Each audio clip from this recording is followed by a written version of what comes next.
অধ্যক্ষ মহোদয়, বক্তব্যৰ আৰম্ভণিতে এই পবিত্ৰ সদনলৈ এইবাৰ নিৰ্বাচিত হৈ অহা প্ৰতিজন বিধায়ককে মই অভিনন্দন জনাইছোঁ।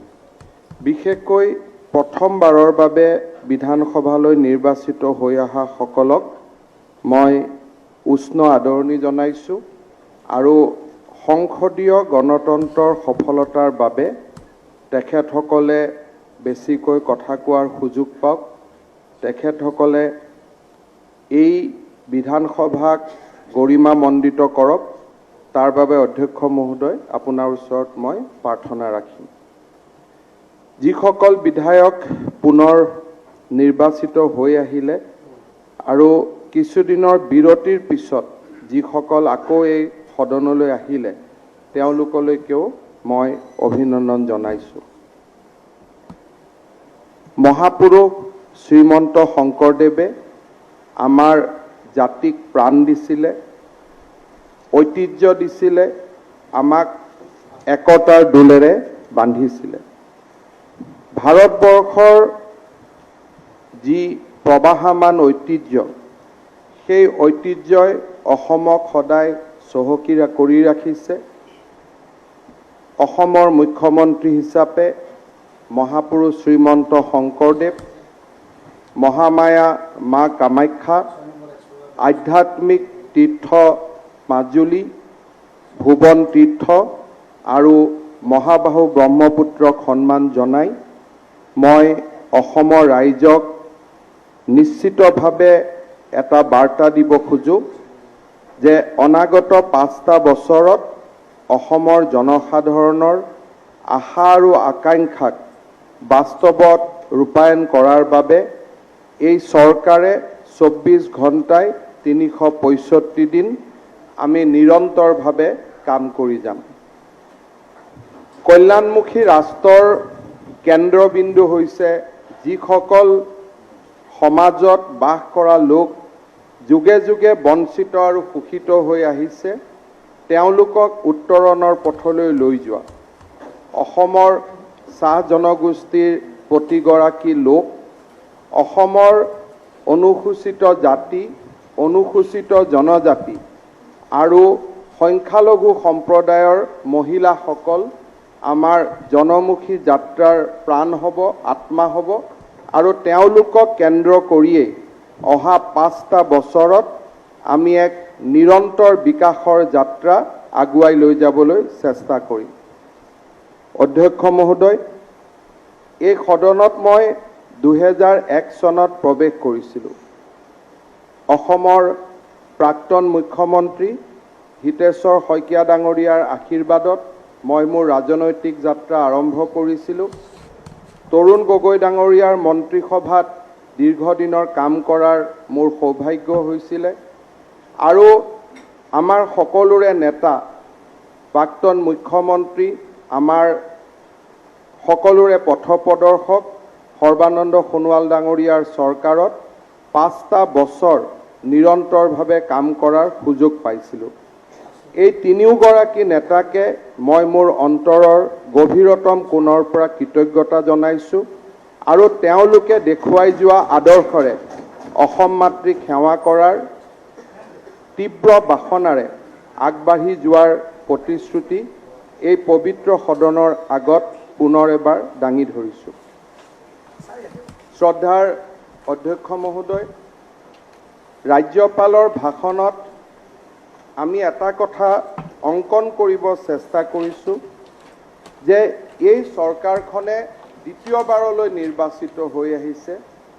মুখ্যমন্ত্ৰীৰ দায়িত্ব মই পাইছোঁ যদিও আমি নিৰন্তৰতাৰে সৈতে বিশ্বাস কৰোঁ যে যোৱা 5টা বছৰে সোণোৱাল ডাঙৰীয়াই আৰম্ভ কৰা উন্নয়নৰ ধাৰাবাহিকতাক আৰু অধিক খৰস্ৰোত কৰাৰ দায়িত্ব আমাৰ আৰু মুখ্যমন্ত্ৰী সোণোৱাল ডাঙৰীয়াই যি ধৰণে বৰাক ব্ৰহ্মপুত্ৰ পাহাৰ ভৈয়ামক একাকাৰ কৰি অসমৰ জাতীয় জীৱনৰ উন্নয়নৰ এক নতুন মানচিত্ৰ অংকন কৰিছিল, এই চৰকাৰখনে সেই ধাৰাবাহিকতাকে আগত ৰাখি কাম কৰি যোৱাৰ বাবে সংকল্পৰ প্ৰচেষ্টা চলাব। ভৰত নৰ ডাঙৰীয়া, ৰকিবুল হুছেইন ডাঙৰীয়া তেওঁলোকৰ বক্তব্যত যোৱা চৰকাৰখনে কোনখিনি কাম কৰিব নোৱাৰিলে তাৰ কিছু দিশ তেওঁলোকে দাঙি ধৰিছে। বিৰোধীৰ সেয়া দায়িত্ব। কিন্তু যদি যোৱা 5 বছৰৰ চৰকাৰখনৰ সফলতাৰ ফালে আমি ভুমুকি মাৰোঁ, কি আছিল পৰ্বত সমান।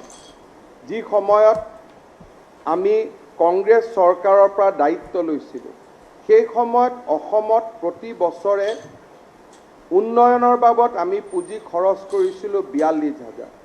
5টা বছৰ পিছত সোণোৱাল ডাঙৰীয়াই যেতিয়া দায়িত্ব এৰি থৈ গৈছিল, সেই সময়ত এটা বছৰত চৰকাৰে খৰচ কৰিছে 84,000 টকা। মাত্ৰ 5 বছৰৰ ভিতৰতে অসমৰ ৰাজহুৱা ব্যয় দুগুণলৈকে লৈ যোৱা সোণোৱাল ডাঙৰীয়াৰ চৰকাৰখনে আছিল অসমৰ ভিতৰত অনন্য আৰু একক। তাৰ আগত কোনো চৰকাৰে সেই ধৰণৰ উচ্চতাৰ শিখৰ কেতিয়াও অংকন কৰিব পৰা নাছিল। আজি প্ৰায় 40,000 কিলোমিটাৰ ৰাস্তা, আজি 22 লাখ পৰিয়াললৈ অৰুণোদয়, বৃদ্ধ পেঞ্চন, অসমৰ কৃষি খণ্ডত এক নৱজাগৰণ আৰু এক প্ৰকাৰ ক'ব গ'লে যোৱা 5টা বছৰ আছিল অসমৰ শান্তি আৰু সম্প্ৰীতিৰ এক নতুন জীৱন। আজি ভৰত নৰ ডাঙৰীয়াই যি সমাজৰ কথা কৈছে, কংগ্ৰেছ চৰকাৰৰ দিনত ছিদ্দিক আহমেদ ডাঙৰীয়া প্ৰমাণ আছে, বাৰে বাৰে কোকৰাঝাৰ আৰু ওদালগুৰিলৈ দৌৰিবলগীয়া হৈছিল সাম্প্ৰদায়িক সংঘৰ্ষৰ সাম কটাবলৈ। কাৰ্বি আৰু ডিমাছাৰ সংঘৰ্ষই আমাৰ জাতীয় জীৱনক ক্ষতিগ্ৰস্ত কৰিছিল, তেজৰ ফাকু হৈছিল।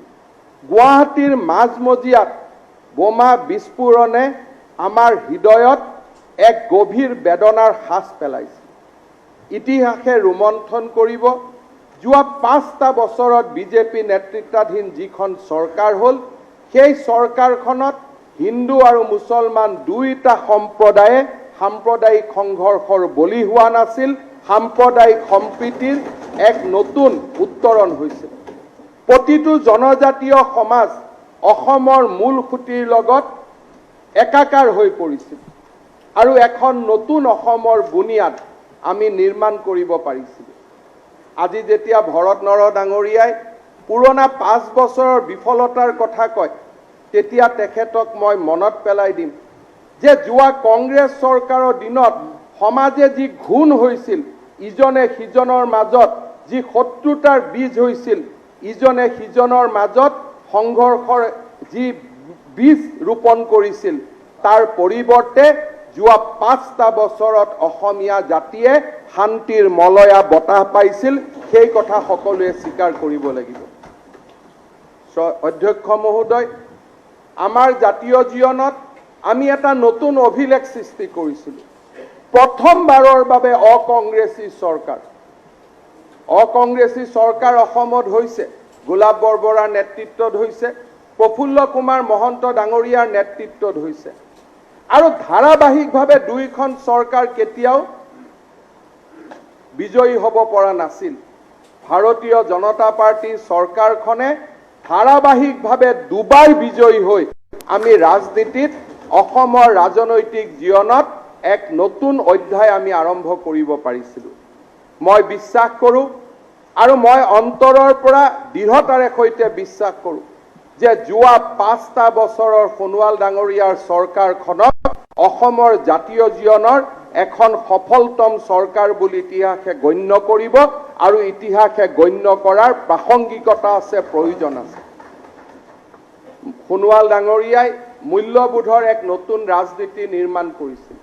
আমি প্ৰচেষ্টা চলাম সেই মূল্যবোধৰ ৰাজনীতিক সৰুগত কৰি যোৱা 5টা বছৰত যিমান উন্নয়নৰ কাম হৈছিল তাক আৰু অধিক বিকশিত কৰাৰ, তাক আৰু অধিক খৰস্ৰোত কৰাৰ মোৰ চেষ্টা থাকিব যে এই প্ৰচেষ্টাত বিৰোধী পক্ষই আমাক সহযোগিতা কৰিব।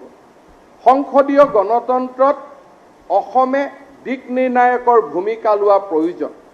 আমাৰ এই সদনখনক উত্তৰ পূৰ্বৰ 7খন ৰাজ্যই আমাৰ এই সদনখনক চাই নিজৰ প্ৰেৰণাৰ বাবে।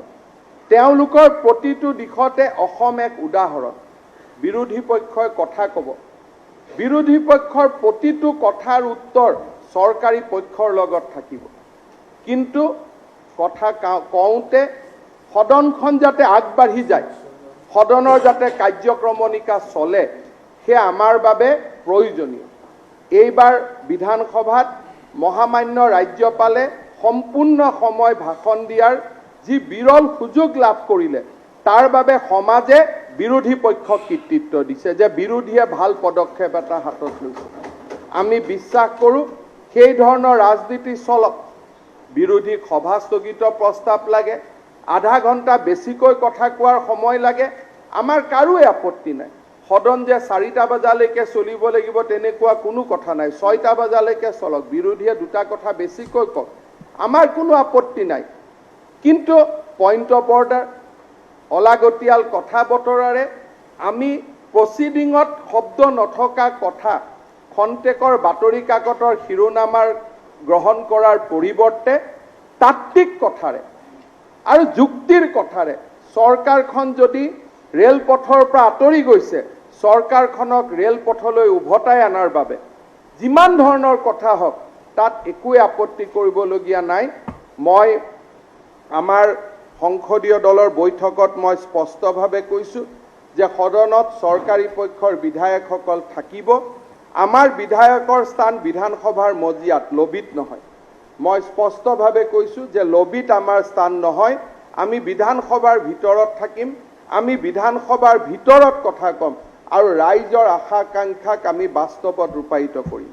বিৰোধীক পৰামৰ্শ দিয়াৰ মোৰ ধৃষ্টতা নাই, কিন্তু গতিশীল আৰু প্ৰাণৱন্ত জীৱন্ত এখন বিধানসভা অসমৰ ৰাইজৰ অধিকাৰ।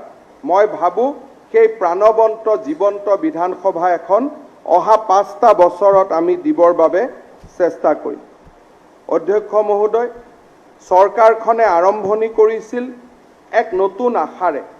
আজিৰ এই মহামঞ্চত থিয় হৈ মই পোনপ্ৰথমে নিশ্চয় ধন্যবাদ জনাম পৰেশ বৰুৱা ডাঙৰীয়াক যে আমাৰ এটা আবেদনৰ ওপৰত লক্ষ্য ৰাখি তেখেতে ৰিতুল শইকীয়াক যি ধৰণে মুকলি কৰি দিলে, সিয়ে আমাৰ মাজত কৰবাত নহয় কৰবাত আশাৰ কিৰণ দেখুৱাইছে। শান্তি অসমৰ অধিকাৰ। পৰেশ বৰুৱা ডাঙৰীয়াৰ বয়স 65 বছৰ হ'বগৈ, মোৰ বয়স 52 বছৰ হ'ব, সৰ্বানন্দ সোণোৱাল ডাঙৰীয়াৰ বয়সো 60ৰ ওচৰত হ'বগৈ। আমাৰ প্ৰত্যেকৰে বয়স বাঢ়িছে। এখন শান্তিৰ অসম আমি নতুন প্ৰজন্মক আমাৰ চামটোৱে দি যাব লাগিব। সেয়া আমাৰ দায়িত্ব, সেয়া আমাৰ কৰ্তব্য।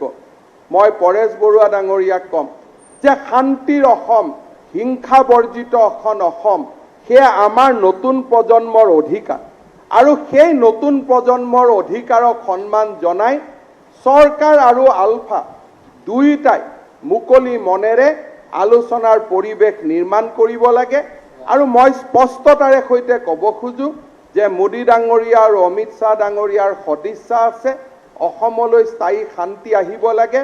আৰু এই শান্তিৰ বাট ৰিতুল শইকীয়াৰ মুক্তিৰ জৰিয়তে আৰম্ভ হওক, তাক নিশ্চয় মই কামনা কৰিম। আৰু এই প্ৰাৰ্থনা নিশ্চয় মই পৰম পিতাৰ ওচৰত ৰাখিম যাতে তেখেতে আমাক আশীৰ্বাদ কৰে, শান্তিৰ যেন এক নতুন পোহৰ আমাৰ জাতীয় জীৱনলৈ আহিবলৈ সক্ষম হয়। প্ৰধানমন্ত্ৰী মোদী ডাঙৰীয়াই BTR চুক্তিৰ জৰিয়তে আজি বড়োভূমিত স্থায়ী শান্তিৰ এক নতুন সপোন দেখিছে। এই সদনৰ পৰা মই স্পষ্ট বাৰ্তা দিব খোজোঁ যে যিসকলে বড়োভূমিত অশান্তিৰ বীজ ৰচনা কৰিব খোজে, যিসকলে হত্যা হিংসাৰ পথত ঘূৰি যাব খোজে, তেওঁলোকৰ প্ৰতি এই চৰকাৰৰ শূন্য সহনশীল নীতি হ'ব। আনহাতেদি বড়োভূমিলৈ শান্তিৰ গংগা নামি আহক, বড়ো জাতিয়ে এক নৱ উত্থানৰ পথত আগবাঢ়ি যাওক, তাৰ বাবে এই চৰকাৰে যিমান কৰিবলগীয়া আছে তাতকৈ এটা বেছিকৈ কৰিব, তাতকৈ এটা কমকৈ নকৰে, সেই আশ্বাস মই দিব খোজোঁ। অহা কেইদিনমানৰ ভিতৰতে কাৰ্বি পাহাৰতো স্থায়ী শান্তি নমাই আনিবলৈ কাৰ্বি চুক্তি এখন কৰাৰ দিশত আমি আগবাঢ়িছোঁ। আৰু মই নিশ্চিত যে সেই দিশত আমি আগবাঢ়ি যাব পাৰিম আৰু কাৰ্বি পাহাৰলৈ আমি শান্তি উভতাই আনিব পাৰিম। অধ্যক্ষ মহোদয়, এই সদনত মই গৰিমাৰ কথা কম। কেইদিনমান আগতে ভৰত নৰ ডাঙৰীয়াই কৈছিলে যে অখিল গগৈ ডাঙৰীয়াক এই সদনত বহাৰ অনুমতি দিব লাগে। প্ৰশ্নটো হ'ল, বেমাৰী মানুহ এজনক সদনে কেনেকৈ বহাব পাৰে? যিজন মানুহক গুৱাহাটী চিকিৎসা মহাবিদ্যালয়ৰ চিকিৎসকসকলে 4 মাহ ধৰি ট্ৰিটমেণ্ট কৰি আছে পেইং কেবিনত বহুৱাই, তেওঁৰ ওচৰত তেওঁক কোৱা হৈছে যে মানুহজনৰ মানসিকভাৱে মানুহজন ভাল অৱস্থাত নাই। He is getting treatment on psychological issues, যে তেখেতৰ ইমোশ্যনেল ইমবেলেঞ্চ মানসিক ৰোগৰ কাৰণে তেখেতে আজি চিকিৎসা পাই আছে। সিদিনাখন সদনত আহিছে, কোভিড প্ৰটোকল পাহৰি ইজনৰ পৰা সিজনৰ তাত গৈছে, সিজনৰ পৰা সিজনৰ তাত গৈছে। ই এক বেমাৰৰ আগজাননী। আৰু মোক চিকিৎসা মহাবিদ্যালয়ৰ চিকিৎসকসকলে কৈছে, ছাৰ বেয়া নাপাব, দিছ ইজ হিজ ডিজিজ, এইটোৱে তেওঁৰ বেমাৰ। মই সুধিছিলোঁ যে তেওঁকতো আমি সুস্থ অৱস্থাত দেখিছোঁ, ঘূৰি ফুৰিছে, আপোনালোকে কিয় মেডিকেলত ৰাখি থৈছে? তেওঁক সহায় কৰাৰ কাৰণে মেডিকেলত ৰাখি থৈছে নেকি? বোলে নহয় ছাৰ, সেইটোৱে তেওঁৰ বেমাৰ। চৰকাৰখন কাৰো প্ৰতি নিগেটিভ দৃষ্টিভংগী ৰখা নাই। কৈছে অখিল গগৈক বাছত কিয় আনিছে? কোভিডৰ সময়ত তেওঁ গাড়ীত বহাই 5জন মানুহে যদি দেহৰক্ষী তেওঁৰ লগত আহে, তেওঁৰ গাত কোভিড নহ'ব নেকি? তেওঁক আহল বহল বাছ এখনত বহাই অনাটো সেইটোতো চৰকাৰৰ দায়িত্ব, যাতে কোভিড প্ৰটোকল ৰক্ষা কৰিব পাৰে। এতিয়া প্ৰশ্ন হ'ল, যদি অখিল গগৈ ডাঙৰীয়াই কয় মই সুস্থ, আইনমতে তেওঁ জেলত যাব লাগিব। আৰু যদি কওঁ যে নহয় মই বিধানসভাও কৰিব নোৱাৰো, মই অসুস্থ, তেওঁ পেইং কেবিনত থাকিব লাগিব। এটা সিদ্ধান্তটো কোনে ল'ব? ইয়াতে কৈছে স্পীকাৰে লিখি দিয়ক। কিয় স্পীকাৰে লিখি দিব এজন বেমাৰী? তেওঁ লিখি দিব পাৰে। মোৰ ভিউটো, মোৰ চৰকাৰৰ ফালৰ পৰা কৈছোঁ, ল এণ্ড অৰ্ডাৰ দিশত তেওঁ আহিব পাৰে। অধ্যক্ষ মহোদয়ে আমাৰ কমেণ্ট বিচাৰিছে, আমি কৈছোঁ যে নহয়, বেমাৰী মানুহ এজনক আপুনি এক্সপ'জ কৰিব নোৱাৰে, কাৰণ তেওঁ নিশ্চিতভাৱে বেমাৰী, তাৰ কাৰণেহে মেডিকেল কলেজত আছে। আজি নহ'লে গোটেই মেডিকেল বৰ্ডত যিমান ডক্টৰ আছে সকলোকেতো কোৰ্টে ক'ব যে আপুনি মানুহজনটো বেমাৰী নহয়, এতিয়া মানুহজন কেনেকৈ ঘূৰি আছে। গতিকে মই ভাবোঁ যে পলিটিকেল পইণ্ট আমি স্ক'ৰ কৰাৰ বহুত মাধ্যম আছে, কিন্তু এই ধৰণৰ কথাই সিদিনাখন মই দেখি আহিছোঁ, মোৰ ওচৰতো আহিছে। মই ভাবিছোঁ কিয় আহিছে? কাৰণ আমি সিদ্ধান্ত লৈছোঁ যে কোভিডৰ আমি নিয়ম মানি চলিম, প্ৰটোকল মানি চলিম। এখন টেবুলো এৰা নাই, প্ৰত্যেকখন টেবুলতে আহিছে। মোৰ অকণমান সময় এনেকুৱা লাগিলে যে চবকে কোভিড বিলাই দিম বুলি আহিছে নেকি। পিছত ক'লে যে নহয়, তেওঁ য'ত আছে তাত কোভিড নাই হোৱা। ঠিক আছে, কিন্তু এই ধৰণৰ কথা বতৰাৰে সদনৰ ক'তো গৰিমা বৃদ্ধি নহয়। মই ভৰত নৰ ডাঙৰীয়াক অনুৰোধ কৰিম যে বহুত দিনৰ মূৰত, 5 বছৰৰ মূৰত আপুনি সদনলৈ আহিছে। ব্ৰহ্মপুত্ৰত বহুত পানী, 10 বছৰৰ মূৰত সদনত আহিছে। ব্ৰহ্মপুত্ৰদি এতিয়া বহুত পানী বৈ গ'ল। তৰংগ গগৈ বিধায়ক হ'ল, চেঙাৰ পৰা মোৰ ভাইটি এজন বিধায়ক হৈ আহিছে। নতুন প্ৰজন্মই এতিয়া আমাক লাহে লাহে আমাক কৈও আগুৱাই যোৱা তেওঁলোকে শক্তি লৈ আহিছে। গতিকে পুৰণা কথা বতৰাৰে সদন নহ'ব। ইয়াতে আমি কৈছোঁ যে অসম ইনফেণ্ট মৰ্টেলিটিত পিছপৰা। কাক আমি কৈছোঁ? কংগ্ৰেছকে প্ৰশ্ন সুধিব লাগিব। কিন্তু আচল কথাটো হ'ল যে ভাৰতৰ প্ৰত্যেকখন ৰাজ্যই প্ৰতিযোগিতা কৰে। পশ্চিমবংগৰো হেল্থ বাজেট 3000 কোটি টকা, অসমৰো হেল্থ বাজেট 3000 কোটি টকা। মই পশ্চিমবংগ কেনেকৈ পিছ পেলাম? কাৰণ পশ্চিমবংগইতো কাম কৰিব। কিন্তু এটা কথা ঠিক যে পশ্চিমবংগই এটা বছৰত যিমান স্ক'ৰ কৰিছে তাতকৈ অসমে প্ৰত্যেক বছৰতে বেছিকৈ স্ক'ৰ কৰিছে। আৰু সেইকাৰণে আজিকালি নীতি আয়োগে এটা নতুন পুৰস্কাৰ দিয়ে, সেইটো কয় fastest growing in a year. যদি মেটাৰ্নেল মৰ্টেলিটিত চাই, অসমে এটা বছৰত 100 পইণ্ট ড্ৰপ কৰে, কৰ্ণাটকে ড্ৰপ কৰে 7 পইণ্ট। এতিয়া আমি ক'ব পাৰোঁ যে কৰ্ণাটকে ভাল কৰি আছে। প্ৰতিযোগিতা যিটো সময়ত হ'ব লাগিছিল, সেই সময়ত কংগ্ৰেছ চৰকাৰবিলাকে হাৰ মানিলে যে আমি নোৱাৰিলোঁ, আমি পিছত পৰি গ'লোঁ। এতিয়া পিছৰ পৰা আগত আহিবৰ কাৰণে যিমান টকাৰ ইনভেষ্টমেণ্ট লাগিব, সিমান টকা অসমৰ দৰে ৰাজ্য এখনে যোগাৰ কৰা সম্ভৱ নহয়। আজি যদি কেৰালাৰ হেল্থ ইনফ্ৰাষ্ট্ৰাকচাৰক আপুনি বিট কৰিব খোজে 40খন মেডিকেল কলেজ বনাব লাগিব। আমিতো লাহে লাহে বনাব লাগিব, কাৰণ সেই সময়ত আমি যিটো সময়ত 10খন বনাম, কেৰালাইতো আৰু 10খন বনাব। 40ৰ পৰা তেওঁলোক 50 হ'ব, আমি 20ৰ পৰা 30 হ'ম। এই যিটো কংগ্ৰেছৰ দিনত গেপ সৃষ্টি হ'ল, সেই গেপটোক মেকআপ কৰাটো ইমান সহজ নহয়। আজি 50ৰ দশকত মেডিকেল কলেজ গুৱাহাটীত হ'ল, ডিব্ৰুগড়ত 10 বছৰৰ মূৰত হ'ল, শিলচৰত 10 বছৰৰ মূৰত হ'ল। মাত্ৰ 2008 চনৰ পৰাহে আমি অসমত বছৰি বা দুবছৰৰ মূৰত এখনকৈ মেডিকেল কলেজবোৰ আৰম্ভ কৰিলোঁ। কিন্তু যদি কংগ্ৰেছেও যদি প্ৰতি দুবছৰত এখনকৈ মেডিকেল কলেজ বনাই থাকিলেহেঁতেন, আজি আমি পিছ পৰি নগলোহেঁতেন। গতিকে লিজেচিৰ যিটো বোজা, সেই লিজেচিৰ বোজাৰ নৈতিক দায়িত্ব কোনে ল'ব লাগিব তাক আপোনালোকে চিন্তা কৰিব লাগিব। কিন্তু বছৰৰ স্কোৰিঙত এই বছৰত যদি পশ্চিমবংগত ইনফেণ্ট মৰ্টেলিটি 2 ড্ৰপ হৈছে, অসমৰ 3 ড্ৰপ হৈছে। এই বছৰত যদি মেটাৰনেল মৰ্টেলিটি পশ্চিমবংগত 50 ড্ৰপ হৈছে, অসমত 60 ড্ৰপ হৈছে। কাৰেণ্ট স্কোৰত আমি আগত আছোঁ, কিন্তু পুৰণা যিবিলাক আমি নিগেটিভ স্কোৰত গ'লোঁ, সেইখিনিক পজিটিভ কৰাৰ বাবে আমি বহু দূৰ আগুৱাব লাগিব। কিন্তু যোৱা 5টা বছৰত আমি কাম কৰিছোঁ। আজি লিটাৰেচিত অসম পিছত আছে।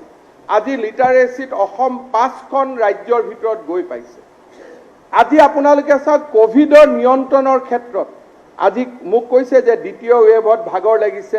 প্ৰশ্নটো হৈছে যে ৰিকভাৰী ৰেট, মৰ্টেলিটি ৰেট আৰু ডিজিজ বাৰ্ডেন ৰেট এমাহ পিছত যেতিয়া হিচাপ কৰিব, অসম ভাৰতৰ ভিতৰত 1 নহয় 2ত থাকিব, তাত কোনো মোৰ সন্দেহ নাই। কাৰণ আমি যি ধৰণে কাম কৰিছোঁ, ভাৰতৰ কোনো ৰাজ্যই কৰিব পৰা নাই। আজি সন্মানীয় সদনে মোক এখন ৰাজ্যৰ নাম কওক, যিখন ৰাজ্যই নিজৰ অক্সিজেন লৈ বেলেগ এখন ৰাজ্যক দিছে। আজি আপোনালোকে জানি ভাল পাব যে প্ৰতিদিনে অসমে নিজৰ অক্সিজেন ব্যৱহাৰ কৰাৰ উপৰিও প্ৰতিদিনে মেঘালয়া, অৰুণাচল, ত্ৰিপুৰা, নাগালেণ্ড, মণিপুৰ আৰু মিজোৰামক অক্সিজেন অসমে দিছে। অসমৰ ৰোগীৰ চাহিদা পূৰণ কৰাৰ পিছতো অসমে উত্তৰ পূৰ্বৰ দায়িত্ব বহন কৰিছে। আজি মানুহে নাজানে। আজি আপোনালোকে কওক যে কোনখন চৰকাৰে, যাৰ ষ্টীল ফেক্টৰী আছে বেলেগ কথা, দিল্লীয়ে কাবাক অক্সিজেন দিব পাৰিছে, বম্বে কাবাক অক্সিজেন দিব পাৰিছে। আজি যাৰ ষ্টীল ফেক্টৰী নাই, আমাৰ ইয়াত কোনো ফেক্টৰী নাই, ষ্টীল ফেক্টৰী একো নাই, কিন্তু আমি নিজস্ব প্ৰচেষ্টাৰে 5 বছৰত আমি চেষ্টা কৰি কৰি কৰি কৰি আজি অসমৰ দায়িত্ব লোৱা নাই। আজি উত্তৰ পূৰ্বাঞ্চলৰ দায়িত্ব অসমে গ্ৰহণ কৰিছে। আজি সমগ্ৰ উত্তৰ পূৰ্বত অসমীয়া ৰাইজৰ প্ৰতি, অসমৰ প্ৰতি কৃতজ্ঞতা যে আমাৰ অক্সিজেন আমি পাইছোঁ, চিলিণ্ডাৰ কেইটাও আমি দিছোঁ।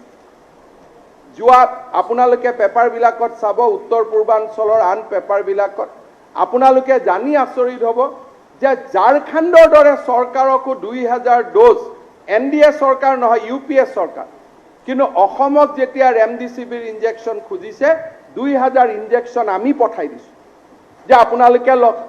ঝাৰখণ্ডক চৰকাৰক টছলিজুমাত ঔষধৰ প্ৰয়োজন হৈছে, অসমৰ পৰা আমি পঠাই দিছোঁ। যোৱা কেইদিনমান আগতে তেলেংগানাৰ পৰা কৈছে অসমতে এই ঔষধটো আছে, আমাৰ যিটো ব্লেক ফাংগাছ হৈছিলে, তাৰ ঔষধ আমি তেলেংগানালৈকে পঠাই দিছোঁ, হায়দৰাবাদলৈকে।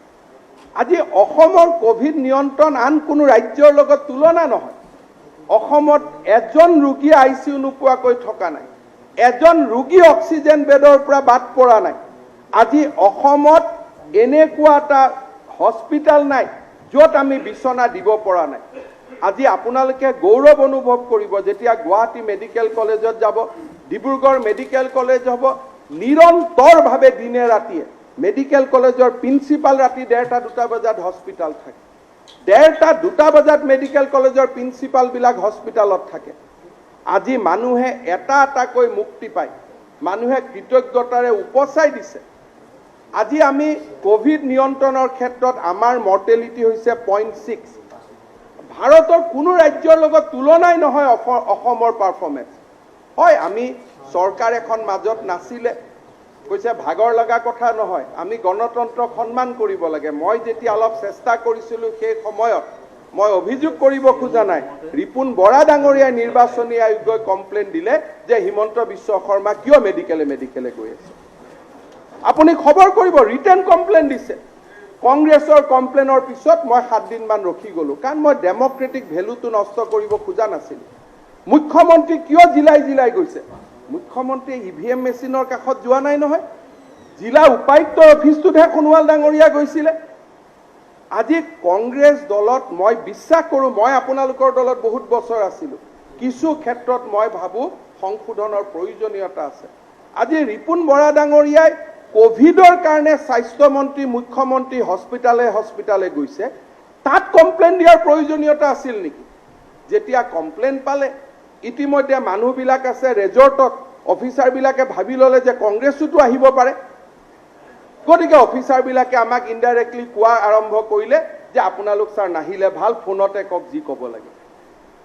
ভাগৰ আমাৰ লগা নাছিল, কিন্তু স্পীড ব্ৰেকাৰ ৰিপুণ বৰা ডাঙৰীয়াই লগাই দিলে। এতিয়া আপুনি ক'ব পাৰে যে ৰিপুণ বৰা ডাঙৰীয়া সদনত নাই, তেওঁৰ নামটো কিয় কৈছে?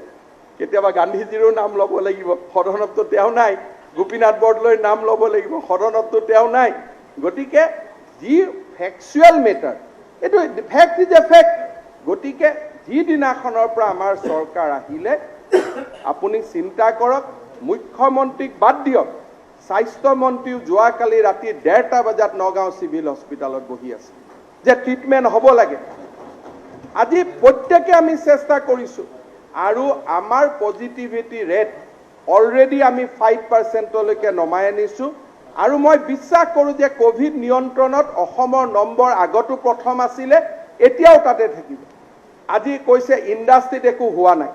আপোনালোকে চিন্তা কৰক যে যেতিয়া ইয়াতে বিতৰ্ক হ'ব, আমি ডাটা দিম। আজি মই ইমান দূৰলৈকে যাব খোজা নাই। অসমত ৰেমডিচিভিৰ ইনজেকশ্যন প্ৰস্তুত হৈ আছিল। অসমৰ ইণ্ডাষ্ট্ৰীয়ে বাহিৰলৈকে ৰেমডিচিভিৰ পঠাই আছে 80,000 কৰি প্ৰত্যেক সপ্তাহত। মই যিদিনাখন গম পালোঁ, মই ড্ৰাগছ কণ্ট্ৰলাৰক মাতি আনি ক'লোঁ, আমি বিচাৰি ফুৰিছোঁ ৰেমডিচিভিৰ, আপুনি বাহিৰত পঠাই আছে, মোক কিয় খবৰ দিয়া নাই? মই লগে লগে গৈ পলাশবাৰী পালোগৈ। আজি অসমে অক্সিজেন যোগান ধৰিছে, অসমে ৰেমডিচিভিৰ যোগান ধৰিছে। অসম এসময়ত ৰাষ্ট্ৰৰ ওচৰত হাত পাতিছিলে, আজি অসমে ৰাষ্ট্ৰক বৰঙণি যোগাইছে, ৰাষ্ট্ৰক আজি অসমে কণ্ট্ৰিবিউশ্যন কৰিছে। এয়া হৈছে নতুন অসমৰ উদাহৰণ। এয়া হৈছে নতুন অসম, যিখন অসমক লৈ আমি গৌৰৱ কৰিব পাৰোঁ। মাননীয় অধ্যক্ষ মহোদয়, আমি কিছুমান নতুন কাম কৰিব লাগিব। আজি এজনে কৈছে যে যি কথা ক'ব নোৱাৰে সেই কথা প্ৰতিশ্ৰুতি দিয়াৰ প্ৰয়োজন নাই। অধ্যক্ষ মহোদয়, 1 লাখ ল'ৰাক মই গণি চাকৰি দিম, আৰু সেইদিনাখন 1 লাখ ল'ৰাক এপইণ্টমেণ্ট দিয়া মিটিংখনত বিৰোধী দলপতি ডাঙৰীয়াকো বিশিষ্ট অতিথি হিচাপে নিমন্ত্ৰণ গণি দিম। এটা গন্তিও গণ্ডগোল নহয়, ক'ৰবাত এজন বেছি হ'ব পাৰে, কম নহয়। অধ্যক্ষ মহোদয়, মাইক্ৰ' ফাইনেন্সৰ লোন মাফ কৰিম বুলি কৈছোতো কৰিম, লাগিলে আমি দৰমহা নলওঁ, কৰিবই লাগিব। কাৰণ অসমৰ সহজ সৰল জনজীৱনক দিয়া প্ৰতিশ্ৰুতি আমি আখৰে আখৰে পালন কৰিব লাগিব। তাত কোনো ডাইলিউশ্যন হ'ব নোৱাৰে। আজি কোনোবাই কৈছে এক্সপ্ৰেছ হাইৱে কিয় নহ'ল? এক্সপ্ৰেছ হাইৱে আমাৰ নিৰ্বাচনৰ ঘোষণা পত্ৰত নাছিল, এটা প্ৰচেষ্টা আছিল, হ'ব পাৰে নেকি? এতিয়া এইটো এটা অসুবিধা হ'ব পাৰে নেকি? মই যদি কালি কওঁ যে মই মংগলায়ন অসমৰ পৰা পঠাব চেষ্টা কৰি আছোঁ, আৰু পিছত আপুনি ক'ব নেকি মংগলায়নখন কিয় নপঠালে বুলি? ব্ৰহ্মপুত্ৰ দুয়োপাৰে এক্সপ্ৰেছ হাইৱে কৰা সম্ভৱ নহয়, কিন্তু কল্পনা এটা ৰাখি থৈ গ'ল। সেই কল্পনাটোক আগুৱাই গৈ আমি নিশ্চয় কেতিয়াবা সেই অসাধ্যকো সাধন কৰিম। কিন্তু ক'তোতো কোৱা নাই যে 3 বছৰৰ ভিতৰত এক্সপ্ৰেছ হাইৱে আমি বনাই দিম, সেই শব্দটোতো ক'তো আমি কোৱা নাছিলোঁ। কিন্তু আজি বৰাকৰ বুকুত খনন হৈছে, আজি বৰাকত ড্ৰেজিং হৈছে, আজি মথাউৰিসমূহে নতুন প্ৰাণ পাইছে। এইখন চৰকাৰৰ দিনতে গুৱাহাটী, উত্তৰ গুৱাহাটীত দলং হৈছে। 2023 চনত আমি সকলোৱে মিলি উদ্বোধন কৰিছোঁ। মাজুলীৰ ওপৰত দলং আৰম্ভ হৈছে। আজি কলিয়া ভোমোৰা দলং 2 এদিনতে সম্পূৰ্ণ হ'ব। গহপুৰ নুমলীগড়ৰ দলং আৰম্ভ হ'ব। ফুলবাৰীত দলং নৰেন্দ্ৰ মোদী ডাঙৰীয়াই কৰিছে, এছিয়াৰ দীৰ্ঘতম দলং। এই সফলতাবিলাকৰ কথা আমি নকম নেকি? আমি ডিসাইড কৰিব লাগিব যে আমি পজিটিভ হ'ম নে নিগেটিভ হ'ম। আজি ফুলবাৰীৰ দলঙৰ বাবে মোদী ডাঙৰীয়াক আমি কৃতজ্ঞতা নজনাম নেকি? ৱাজেদ আলী চৌধুৰী ডাঙৰীয়া আছে। আজি ধুবুৰী, সাউথ সালমাৰা, মেঘালয় কিমান সময়ৰ ভিতৰত পাই যাব? কল্পনা আছিল নেকি যে কোনোবা চৰকাৰে এখন কৰিব পাৰিব বুলি? আজি এনেকুৱা অসাধ্য সাধন আগৰ চৰকাৰখন বা ভাৰতীয় জনতা পাৰ্টি মিত্ৰ গোষ্ঠীৰ চৰকাৰখনে কৰিছে। আজি মাননীয় দুৰ্গা দাস বড়োৰ সন্মুখত মই প্ৰশ্ন ৰাখিম, কেতিয়াবা আমি চিন্তা কৰিছিলো নেকি যে আপসু, গোবিন্দ বসুমতাৰীৰ দৰে নেতাই এনেকে আমাৰ মূল খুঁটিত মিলি যাব বুলি? আমি কেতিয়াবা চিন্তা কৰিছিলো নেকি যে এনেকে মূল খুঁটিত মিলি যাব? কেতিয়াবা গোবিন্দ বসুমতাৰীক বিধানসভাত আমি দেখা পাম, আমি কল্পনা কৰিছিলো নেকি? কিন্তু আজি আমি সেই ধৰণৰ জাতীয় জীৱন নিৰ্মাণৰ দিশত আমি আগবাঢ়িছো। আপোনালোকে সহযোগিতা কৰক। আজি আপোনালোকে কৈছে যে ভেকচিনৰ কাৰণে টকা উঠাইছে, চৰকাৰৰ টকা নাই নেকি? মাননীয় অধ্যক্ষ মহোদয়, কেতিয়াবা লেফ্ট চিন্তাধাৰা মানুহে এনেকুৱা প্ৰশ্ন কৰে, কিন্তু আপোনালোকে চিন্তা কৰিব, তৰুণ গগৈ ডাঙৰীয়া যিমানবাৰ মুখ্যমন্ত্ৰী হৈছিল, হিতেশ্বৰ শইকীয়া ডাঙৰীয়া যিমানবাৰ মুখ্যমন্ত্ৰী হৈছিল, বানপানী হলে প্ৰত্যেকবাৰে এডভাৰটাইজ দিছিল যে ৰিলিফ ফাণ্ডত আপোনালোকে দান বৰঙণি দিয়ক বুলি। টকা নাছিল নেকি তেওঁলোকৰ হাতত? জনভাগিদাৰী। সমাজত কোনো কাম নহয়, যেতিয়া দুৰ্গা পূজা এখন যজমানে কৰে, অকল যজমানে ফুল নিদিয়ে, পূজা চাব অহা সকলো মানুহেকে কয় যে আপোনালোকেও ফুল দিয়ক। কাৰণ যেতিয়ালৈকে মানুহ জড়িত হৈ নাথাকে কোনো কামেই নহয়। গোটেইখিনি 18 পৰা 44 বছৰলৈকে ভেকচিন কিনোতে মোক 800 কোটি টকা লাগিব। 800 কোটি টকা CM ৰিলিফ ফাণ্ডত উঠিব নেকি? সম্ভৱ নহয়। কিন্তু কোনোবা এজন মানুহে যদি 600 টকা দিব খোজে কোনোবা এজন দুখীয়া মানুহৰ ভেকচিনাইজেশ্যনৰ কাৰণে, তাৰ মই ৰাস্তাটো বন্ধ কৰিব লাগিব নেকি? আজি মোৰ মায়ে কৈছে যে বাবা মই দিব খোজো 600 টকা কাৰোবাক ভেকচিনৰ কাৰণে, এইটোৱে আজিৰ দিনত আটাইতকৈ ডাঙৰ উপহাৰ। সেই ৰাস্তাটো আমি বন্ধ কৰিম নেকি? আজি কোনোবা এটা ৰাস্তাত PWD টকা আছে, কোনোবা মানুহ এজনে যদি কয় যে মোৰ কল্পনা আছে 1 গাড়ী শিল মই দান কৰিম, তো দান খোজাটো কি? আমাৰতো ভাৰতৰ সভ্যতা সংস্কৃতিয়ে শিকাইছে যে আমি দান লওঁৱেই। দ্ৰোণাচাৰ্যই শিষ্যৰ পৰা দান লৈছিলে। দান লোৱাটো আমাৰ সংস্কৃতিৰ একোটা আমাৰ লগত, আমাৰ জীৱনৰ লগত জড়িত। দুৰ্গাদা আপুনি জানে আসুৰ আন্দোলনৰ সময়তো আমি কিমান চান্দা তুলিছো, আপোনালোকে হিচাপ কৰক।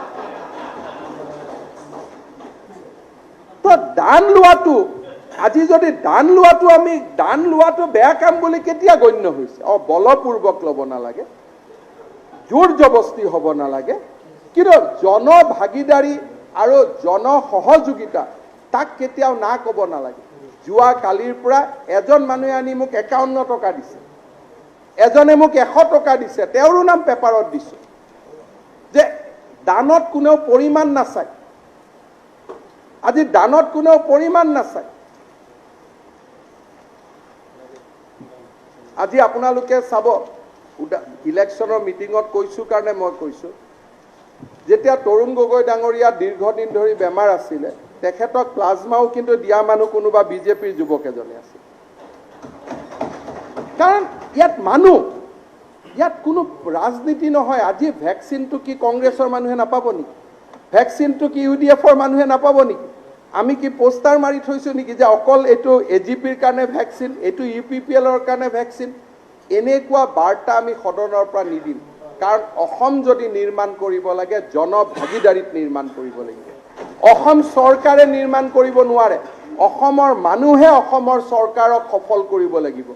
যদি মানুহক বাদ দি চৰকাৰ হয় মই নাজানো, চৰকাৰে ক'ৰ পৰা টকা পাব? টেক্স তুলিয়েতো চৰকাৰে আকৌ ভেকচিনৰ টকা ল'ব।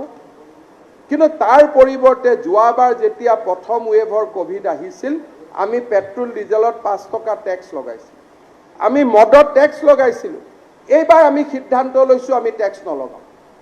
আমি কোভিড মোকাবিলা কৰিম, আমি টেক্স নলগাওঁ। টেক্সৰ পৰিৱৰ্তে আমি মানুহক কৈছোঁ 1 টকা 2 টকা আপোনালোকে ভেকচিনৰ কাৰণে দিয়ক। এইটো কি পইচা নাথাকাৰ চিন নেকি? এইটোতো আত্মবিশ্বাসৰ চিন।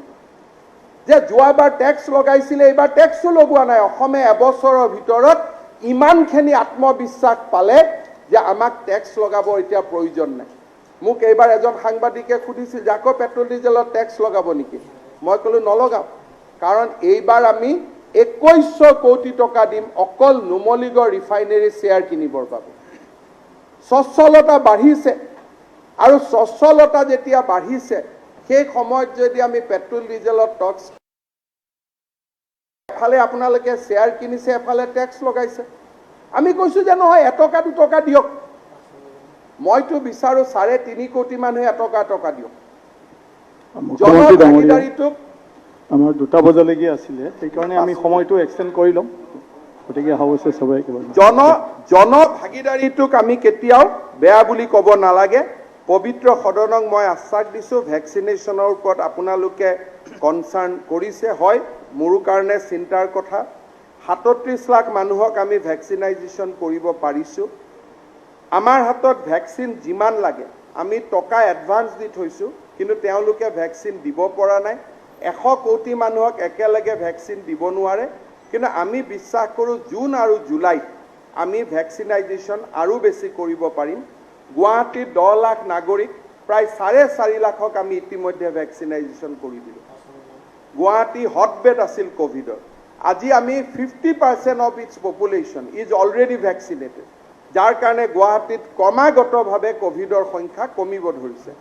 আমি ষ্ট্ৰেটেজিত আছোঁ। চাহ বাগিচা অঞ্চলত আমি কৈছোঁ যে মানুহে ইণ্টাৰনেট কৰিব নালাগে, মানুহে কম্পিউটাৰ কৰিব নালাগে, আমি ভেকচিন দিম, আমাৰ চিষ্টাৰে নামটো কম্পিউটাৰত সোমাই দিব। আজি কলাইগাঁৱলৈকে কোনোবাই যদি ভেকচিন ল'ব গৈছে, তাতে ইমানেই কথা যে কলাইগাঁৱৰ মানুহো মঙলদৈলৈকে ভেকচিন ল'ব আহিব। অৰ্থাৎ আমি সকলোৱে ইজনে সিজনক যেতিয়া হাত উজাৰিম, তেতিয়াইতো আমাৰ সমাজখন থাকিব।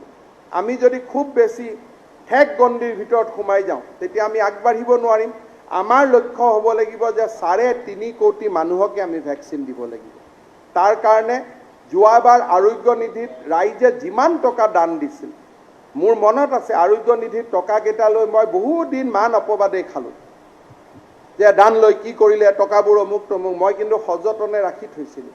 আজি চব কেইটা টকা ভেকচিনেশ্যনৰ জৰিয়তে আমি মানুহক উভতাই দিছোঁ। মুখ্যমন্ত্ৰীৰ সাহায্য পুঁজিৰ পৰা 50 কোটি টকা আৰোগ্য নিধিত দিছোঁ, যাতে ভেকচিনাইজেশ্যন কামটো চলি থাকে। আৰু যি জুলাই মাহত বাজেট হ'ব, এতিয়া আপোনালোকে জানে মোৰ বাজেট নাই। বাজেটত ভেকচিনেশ্যনৰ কাৰণে মই বাজেট প্ৰভিজন কৰিব নোৱাৰোঁ, ইমান ৰিএপ্ৰপ্ৰিয়েশ্যন সম্ভৱ নহয়। এই সময়ত মই কেনেকৈ ভেকচিন চলাই থাকিম জুলাই মাহলৈকে?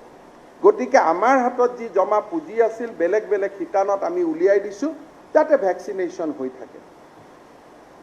অধ্যক্ষ মহোদয়, বানমুক্ত অসম আমি এইবাৰ চিন্তা কৰিছোঁ যে মথাউৰিবিলাক মেনেজ কৰিব ৱাটাৰ ৰিচোৰ্চ ডিপাৰ্টমেণ্টে, কিন্তু মথাউৰি বনাবৰ কাৰণে আমি বেলেগ এটা অৰ্গেনাইজেশ্যন বনাম, য'ত IIT ইঞ্জিনিয়াৰসকলে যোগদান কৰিব, বিভিন্ন ধৰণৰ অসমৰ জানা বুজা মানুহসকলে যোগদান কৰিব, আৰু যুদ্ধকালীন গতিত আমি এই বানপানী পাৰ হৈ যোৱাৰ পিছতে আমি মথাউৰিবিলাক বনাম। ওপৰত PWDয়ে ৰাস্তা পকী কৰি ল'ব, যাতে কম্পেকশ্যন আহে, আৰু আমি নতুন ধৰণে আমি কাম আৰম্ভ কৰিম। আমি চেষ্টা কৰিম যে ব্ৰহ্মপুত্ৰত খনন সম্ভৱ নহ'লেও উপনদীবিলাকত যাতে কনষ্টেণ্ট আমি ড্ৰেজিং কৰি থাকিব পাৰোঁ, যাতে বানৰ পৰা মানুহ ৰক্ষা হ'ব পাৰে। অধ্যক্ষ মহোদয়, NRCৰ কথা ওলাইছে। মই আজিৰ দিনটোত ইমান ভিতৰলৈকে যাব খোজা নাই, কিন্তু এটা কথা ঠিক যে চৰকাৰখনে ৰাইজক যি প্ৰতিশ্ৰুতি দিছিলে, আমাৰ নিৰ্বাচনী ঘোষণা পত্ৰত আমি কৈছিলোঁ যে পুনৰীক্ষণ হ'ব লাগে। আমাক ৰাইজে মেণ্ডেট দিছে, গতিকে আমি পুনৰীক্ষণ বিচাৰিব লাগিব। বিৰোধীক মেণ্ডেট দিছে যে পুনৰীক্ষণ হ'ব নালাগে, গতিকে যিটো ফৰামতে আমি আমাৰ নিজৰ নিজৰ প্ৰতিশ্ৰুতিবোৰ ৰক্ষা কৰিব পাৰোঁ, সেই ফৰামত আমি যাব লাগিব। মোৰ ফৰাম হ'ল, মই মানুহক প্ৰতিশ্ৰুতি দিছোঁ যে NRCত 20% মোক সীমান্ত জিলাত পুনৰীক্ষণ লাগে, 10% আন জায়গাত পুনৰীক্ষণ লাগে। মোৰ প্ৰতিশ্ৰুতি মই পালন কৰিম। বিৰোধী পক্ষে প্ৰতিশ্ৰুতি দিছে যে নহয় পুনৰীক্ষণ হ'ব নালাগে, বিৰোধীয়ে বিৰোধীৰ প্ৰতিশ্ৰুতি পালন কৰিব, আৰু গণতন্ত্ৰ তেনেকৈ আগবাঢ়ি যাব। কিন্তু চৰকাৰে দিয়া প্ৰতিশ্ৰুতি এটাৰ পৰা যদি মই আঁতৰি যাওঁ, মানুহে কি ক'ব যে আজি আপুনি NRCৰ পৰা আঁতৰি গ'ল, কালি 1 লাখ চাকৰিৰ পৰা আঁতৰি যাব, পৰহি মাইক্ৰ' ফাইনেন্সৰ পৰা আঁতৰি যাব। গতিকে মই মোৰ ভৰিৰ তলৰ মাটি এৰি নিদিওঁ আৰু বিৰোধীকো মই ক'ম আপোনালোকে আপোনালোকৰ ভৰিৰ তলৰ মাটি এৰি নিদিব। আপোনালোকক মই নকওঁ যে আপোনালোকে মোৰ ৰাস্তাত আহক। আপোনালোকৰ ভোটাৰ আছে, তাক আপোনালোকে প্ৰতিশ্ৰুতি দি আহিছে। আপোনালোকে কৈছে যে মাদ্ৰাছা খুলিব, মই কৈছোঁ মই মাদ্ৰাছা খুলিব নিদিওঁ। এইটো মই মোৰ ভৰিৰ তলৰ মাটি ৰাখিম আৰু মই আপোনালোককো আহ্বান জনাম যে আপোনালোকেও নিজৰ ভোটাৰক প্ৰবঞ্চনা নকৰিব, আপোনালোকে আপোনালোকৰ ভৰিৰ তলৰ মাটি ৰাখক। পিছত গণতন্ত্ৰই কেতিয়াবা কোৰ্টত সিদ্ধান্ত হ'ব, কেতিয়াবা বিধানসভাত সিদ্ধান্ত হ'ব।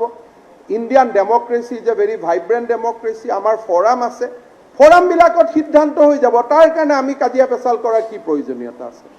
আমাৰ মাজত বহুত ইছ্যু আছে য'ত আমাৰ মন নিমিলে, আমাৰ মাজত বহুত ইছ্যু আছে য'ত মন মিলে। আজি অসমৰ মুছলমান সমাজৰ মহিলাসকলৰ কল্যাণ, আপোনাৰো মন মিলে, মোৰো মন মিলে। মিলা জেগাটোত কাম কৰোঁ। এতিয়া কোনোবাই ক'ব যে নহয় 12টা সন্তান জন্ম দিয়ক, আমি কওঁ যে নহয় সন্তান 2টা জন্ম হ'ব লাগে। এইটোত মন নিমিলে, এইটোত আমি নিজৰ ধৰণে কাম কৰি গৈ থাকিম। আপোনালোকে ক'ব যে সত্ৰত মাটি দখল হোৱা নাই, আমি কৈছোঁ নহয় সত্ৰত মাটি দখল হৈছে। এতিয়া কাগজে পত্ৰই প্ৰমাণ কৰিব, আমি ক'লে কি হ'ব? যদি হৈছে এভিকশ্যন হ'ব, নাই হোৱা এভিকশ্যন হোৱা নাই। আজি এই কিছুমান কথা বিধানসভাখনত 5টা বছৰ আমি সেইবোৰ কাম কৰোঁ যিবোৰ কামত আমাৰ মন মিলে। বহুত কাম আছে। আজি চেয়াৰমেন আলী আহমেদ ডাঙৰীয়াৰ সদায় লক্ষ্য যে বাগবৰত শিক্ষাৰ কল্যাণ হ'ব লাগে। মোৰ সম্পূৰ্ণ সহযোগিতা যে হ'ব লাগে, তাত মন মিলে। কিন্তু বহুত কথা আছে মন নিমিলে। য'ত মন নিমিলে তাত আমি য'ত ক'ব লাগে আমি কম।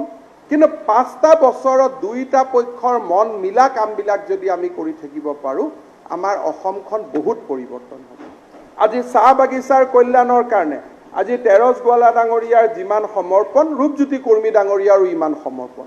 আমি একেলগে কাম কৰিম, তাততো কোনো বিৰোধিতা নাই। এইটো ইছ্যুতটো আমি একেলগে আছোঁ। আজি বড়ো ভূমিৰ কল্যাণ, দুৰ্গাদাস বড়োৰ যিমান মনত ইচ্ছা, গোবিন্দ বসুমতাৰ ইমান ইচ্ছা, এইটো ইছ্যুতটো আমি একেলগে কাম কৰিব পাৰোঁ। গতিকে মই ভাবোঁ যে 100টাৰ 90টা ইছ্যুতটো একেলগে কাম হ'ব, 10টা ইছ্যুত কাম নহ'ব। য'ত কাম নহ'ব তাত বেলেগ ফৰাম আছে। আজি আমি বিশ্বাস কৰোঁ গো আমাৰ মাতৃ। আজি আমি বিশ্বাস কৰোঁ গো আমাৰ মাতৃ। গতিকে আমি কি বিচাৰিম যে পশ্চিমবংগৰ পৰা গো নাহক। আমি বিচাৰিম যে যি জাগাত গোক পূজা কৰা মানুহ আছে তাত গো ভক্ষণ নহওক। কিন্তু মই কোৱা নাই যে এজ এ হোল মানুহে নিজৰ স্বভাৱজত প্ৰক্ৰিয়াটো এৰিব লাগে। কিন্তু বহু সময়ত মই দাৰুল উলুমৰ ষ্টেটমেণ্ট দেখিছোঁ লক্ষ্ণৌৰ পৰা যে হিন্দু মানুহ থকা অঞ্চলত গৰু খাব নালাগে। ফাঁচী বজাৰত হোটেল মদিনা হোৱাৰ কোনো প্ৰয়োজনীয়তা নাই। আজি আমাৰ শান্তিপুৰ গান্ধী বস্তিত হোটেল মদিনা হোৱাৰ প্ৰয়োজনীয়তা নাই, কাৰণ তাত মানুহৰ চেনচিটিভিটি আছে। য'ত চেনচিটিভিটি নাই তাত নিজৰ নিজৰ প্ৰচেষ্টা চলিব। ভাৰতৰ সংবিধানে কয় গো হত্যা কৰিব নালাগে, ডাইৰেক্টিভ প্ৰিন্সিপলত আছে। আমি আহ্বান জনাই থাকিম যে আপোনালোকে বাদ দিয়কচোন লাহে লাহে। কিন্তু আমাৰ মাজত যিখিনি জাগাত আমাৰ চেনচিটিভিটি আছে তাৰ ওপৰত আমি কাম কৰিব লাগিব। যেতিয়া সদনত UDFৰ বিধায়কসকলেও এনেকুৱা বিধায়কক সমৰ্থন জনাব, নতুন অসমৰ নিৰ্মাণ হ'ব। আজি আমাৰ কৰিমুদ্দিন বৰভূঞা ডাঙৰীয়াই সংস্কৃতত শপত লৈছে, কিন্তু আল্লাহৰ নামত শপত লৈছে। ডিফাৰেঞ্চ আছে। তেখেতৰ ধৰ্মৰ যিজন আমাৰ যাক আমি বিশ্বাস কৰোঁ, শপত ঈশ্বৰৰ নামত লোৱা নাই, শপত ভগৱানৰ নামত লোৱা নাই, শপত আল্লাহৰ নামত লৈছে। কিন্তু দেৱভাষা সংস্কৃত ভাৰতৰ ঐতিহ্যৰ লগত জড়িত। আজি কৰিমুদ্দিন বৰভূঞাই যিটো পদক্ষেপ দাঙি ধৰিছে, তেনেকে যদি আমি চিন্তা কৰোঁ, ইয়াত সংঘৰ্ষ ক'ত হ'ব, ইয়াত কথা ক'ত হ'ব? মই ভাবোঁ যে ভৰত দাও ঢকুৱাখানাৰ পৰা নাওবৈচাত আহিছে, লাহে লাহে বুজি পাই যাব কথাবিলাক, একো অসুবিধা একো নাই। প্ৰথম বিধায়ক হ'লে, প্ৰথম বিয়া কৰালে নিজৰ পত্নীক ভাল কোৱাটো নিজৰ নিয়ম। বহুত পত্নীয়ে পিছত স্বামীক কয়, এই বিয়া কৰাটোতো সদায় মৰম কৰি থাকা, এতিয়া 5 বছৰ হৈ গ'ল, দেখা পালে গালি দিয়া। গতিকে প্ৰথমতে মৰম অহাটো স্বাভাৱিক, কাৰণ ঢকুৱাখানাত তেনেকুৱা ভোটাৰ নাছিল, নাওবৈচাত তেনেকুৱা ভোটাৰ আছে। গতিকে প্ৰথম তেনেকুৱা এটা পৰিৱেশ হ'ব। কিন্তু লাহে লাহে আমি বুজিম যে নহয়, তেওঁলোককো আমি কিছু কথা বুজাব লাগিব যে মাটি যদি দখলে কৰিব লাগে ভাল জেগাত গৈ দখল কৰোঁ, ধনী মানুহ এজনৰ মাটি দখল কৰোঁ, সত্ৰৰ মাটিটো কিয় দখল কৰোঁ? গতিকে এই ধৰণৰ যেতিয়া আমাৰ মাজত কনচেনচাছ বিল্ডিং হ'ব, ধনী মানুহৰ মাটি দখলো মানে মই কোৱা নাই যে জবৰদস্তি, আধিয়াৰ একমতে আমাৰ লেণ্ড হোল্ডিং একমতে ভাৰতৰ সংবিধানে কৈছে যে ধনী মানুহৰ মাটি দুখীয়াক দিব লাগে। য'ত দুখীয়া গৃহহীন ভূমিহীন মানুহ আছে আমি চৰকাৰৰ আধিয়াত মুক্ত চাৰপ্লাছ মাটি বিচাৰোঁ, সত্ৰৰ মাটিখিনিতো যোৱাৰ প্ৰয়োজন নাই। যেতিয়া UDF-এ ক'ব যে কোনেও সত্ৰৰ মাটি দখল কৰিব নোৱাৰিব, নতুন সমাজৰ সৃষ্টি হ'ব। ময়ো ক'ম যে মছজিদৰ মাটি দখল হ'ব নোৱাৰে, কিন্তু কোনোবাই যদি সত্ৰৰ মাটি দখল কৰে কোনোবাইতো গৈ মছজিদৰ মাটিও দখল কৰিব, সেইখন সমাজটো আমি বিচৰা নাই। গতিকে মই ভাবোঁ যে এইখন সদনে নতুন অসম নিৰ্মাণ কৰিব পাৰিব আৰু সেই দিশত আমি খোজ কাঢ়িব লাগিব। অধ্যক্ষ মহোদয়, মই আপোনাক বহুত বেছি আমনি নকৰোঁ। ভৰত নৰহ ডাঙৰীয়াই কৈছে যে ডেটা নাই, বাজেটত বহুত ডাটা আহিব। ক'ভিডৰ সময়ত মই বিচৰা নাই যে বহুত বেছি পলিটিকেলি হিটেড এখন ডিবেট হওক। জুলাইত আমাৰ বিধানসভা আহিব। আমিনুল ইছলাম ডাঙৰীয়াই কৈছে যে বিধানসভা অলপ বেছিকৈ হ'ব লাগে, তাৰ প্ৰতিও আমি গ্ৰহণযোগ্যতা আছে। বিধানসভা হ'লেহে সদনৰ সদস্যৰ অধিকাৰ থাকিব, সেইবিলাকত কোনো আপত্তি নাই, কাৰণ আমাৰ উত্তৰ দিয়াতো ভয় নাই, কাৰণ আমি সংকল্প লৈ আহিছোঁ যে বেয়া কাম নকৰোঁ। যদি বেয়া কামেই নকৰা ভয় খাবলগীয়া কি আছে? ক'তো কোনো চিণ্ডিকেট নহয়, চিধা কথা। গৰু বেপাৰো নহয়, কোনো বেয়া কাম নহ'ব, চিধা কামত থাকিব। বেয়া কাম হ'লে আপোনালোকে দেখুৱাই দিব, আপোনালোকৰতো কাম বেয়া কাম হ'লে দেখুৱাই দিয়া। গতিকে আপোনালোকে দেখুৱাই দিব। বেয়া কামত ভাগ বিচৰাতকৈ বেয়া কাম দেখুৱাই দিয়াটো বেছি ভাল, যে বেয়া কামটো আমি দেখুৱাই দিছোঁ, গতিকে বেয়া কামটো বন্ধ হওক। ভাগ বিতৰা পৰিৱৰ্তে আমি একেলগে কামটো বন্ধ কৰোঁ। গতিকে তেনেকুৱা এটা প্ৰৱণতা হওক, মই ভাবোঁ যে সেই দিশত আমি আগবাঢ়ি যাব পাৰিম। অধ্যক্ষ মহোদয়, অসমৰ অৰ্থনীতিৰ বুনিয়াদ যদি আমি ঠিক কৰিব লাগে, কৃষি খণ্ড, ক্ষুদ্ৰ চাহ খেতি, কৃষকৰ বাবে সাৰৰ উপলব্ধতা, আমি বহুত কাম কৰিব লাগিব। আৰু এটা এটাকৈ অধ্যক্ষ মহোদয় আমি কাম কৰিম। আৰু অসমখনক অহা 5টা বছৰ পিছত শ্ৰেষ্ঠতম অসম, ভাৰতৰ 5খন শক্তিশালী ৰাজ্যৰ ভিতৰত এখন অসম আমি নিৰ্মাণ কৰিম।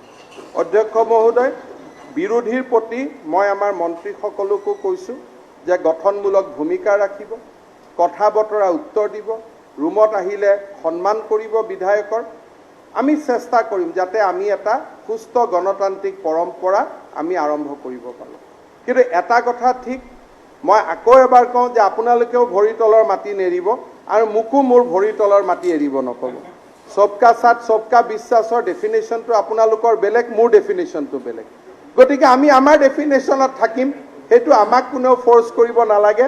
আমি আমাৰ নিয়মত থাকিম, আপোনালোক আপোনালোকৰ নিয়মত থাকিব, আৰু সেই ধৰণে গণতন্ত্ৰ আগুৱাই যাব। অধ্যক্ষ মহোদয়, মই বিশেষ কথা কৈ আপোনাৰ সময় নষ্ট কৰিব খোজা নাই। পুনৰ এবাৰ আপোনালোক সকলোকে মই মোৰ ফালৰ পৰা এই সদনলৈ উষ্ণ আদৰণি জনাইছোঁ। পুনৰ এবাৰ আলফাৰ সেনাধ্যক্ষ পৰেশ বৰুৱা ডাঙৰীয়াক আলোচনাৰ মঞ্চলৈ আহিবলৈ মই অনুৰোধ জনাইছোঁ। আৰু মুখ্যমন্ত্ৰী হিচাপে পুনৰবাৰ মই আপোনালোকক প্ৰতিশ্ৰুতি দিছোঁ যে সদনৰ প্ৰতিজন সদস্যই এই সদনৰ পৰা 5 বছৰ পিছত অত্যন্ত আত্মবিশ্বাস আৰু সন্তুষ্টিৰে যাতে নিজৰ নিজৰ সমষ্টিলৈ ঘূৰি যাব পাৰে, তাৰ কাৰণে আমাৰ প্ৰয়াস থাকিব, আমাৰ প্ৰচেষ্টা থাকিব। সকলোৱে মিলি একেলগে কাম কৰিম। আপোনালোকেও কাম কৰক, অসমখন চহকী হওক। সৰু এটা উদাহৰণ দিম। আমাৰ ঘৰত 5জন ল'ৰা থাকে, এজন গাঁৱতে থাকে নিজৰ মাক বাপেকক চাই, আৰু বাকী 4জনে বিভিন্ন জেগাত কাম কৰে। গাঁৱৰ মানুহে ভাবে সেই 4জনহে আটাইতকৈ ভাগ্যৱান, কোনোবা ডাক্তৰ হৈছে, কোনোবা ইঞ্জিনিয়াৰ হৈছে। মোৰ কিন্তু হিংসা লাগে সেইজন ল'ৰাক যিজনে নিজৰ মাক বাপেকক চোৱাৰ সুযোগ পায়। গাঁৱত থাকে, গাঁৱৰ স্কুলখনতে মাষ্টৰ কৰে, নিজৰ মাক বাপেকক চাব পাৰে। জননী জন্মভূমিয়ে হৈছে আটাইতকৈ শ্ৰেষ্ঠ। জননীক সেৱা কৰাৰ সুযোগ, জন্মভূমিক সেৱা কৰাৰ সুযোগ, তাতকৈ শ্ৰেষ্ঠতম ধৰ্ম একো নাই। জননী আৰু জন্মভূমিৰ সেৱাত আমি সকলোৱে অনাগত 5টা বছৰ উৎসৰ্গিত কৰোঁ। জননী জন্মভূমিখনক পবিত্ৰ কৰোঁ আৰু আগুৱাই লৈ যাওঁ আমাৰ সমগ্ৰ সময় অহা 5টা বছৰ জননী জন্মভূমিৰ সেৱাত উৎসৰ্গিত কৰাৰ আহ্বান মই আপোনালোকক পুনৰ এবাৰ ধন্যবাদ জনাই মই মোৰ বক্তব্যৰ সামৰণি মাৰিছোঁ। ধন্যবাদ।